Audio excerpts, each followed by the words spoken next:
পরিবেশ দূষণ রোধে বড় পদক্ষেপ নিতে চলেছে প্রশাসন। আগামী 3 মাসের মধ্যে শহরের বিভিন্ন গুরুত্বপূর্ণ স্থানে বসানো হবে কাপড়ের ব্যাগ ভেন্ডিং মেশিন। পাশাপাশি একবার ব্যবহারযোগ্য প্লাস্টিক ব্যবহারের বিরুদ্ধে কড়া ব্যবস্থা নেওয়ার কথাও জানানো হয়েছে।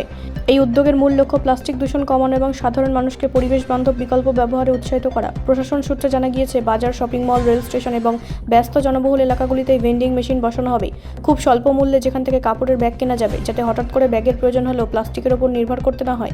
অন্যদিকে প্লাস্টিক ব্যবহারের ক্ষেত্রে কঠোর মনোভাব নিয়েছে কর্তৃপক্ষ। নির্দিষ্ট নিয়ম লঙ্ঘন করলে ব্যবসায়ী এবং সাধারণ মানুষ উভয়ের বিরুদ্ধে জরিমানা ধার্য করা হবে। পুনরাবৃত্তি ঘটলে আরও কড়া শাস্তির ব্যবস্থাও রাখা হয়েছে। বিশেষজ্ঞদের মতে, এই ধরনের উদ্যোগ সফল করতে গেলে জনসচেতনতা অত্যন্ত গুরুত্বপূর্ণ। শুধুমাত্র জরিমানা নয়, মানুষের মানসিকতার পরিবর্তনও জরুরি।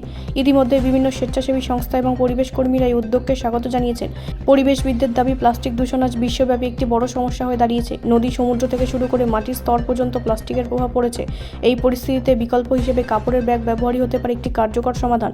প্রশাসনের এই পদক্ষেপ বাস্তবায়িত হলে শহর আরও পরিচ্ছন্ন, পরিবেশ বান্ধব হয়ে উঠবে বলেই আশাবাদী সংশ্লিষ্ট মহল। ব্যুরো রিপোর্ট, রাষ্ট্রীয় প্রসার বাংলা।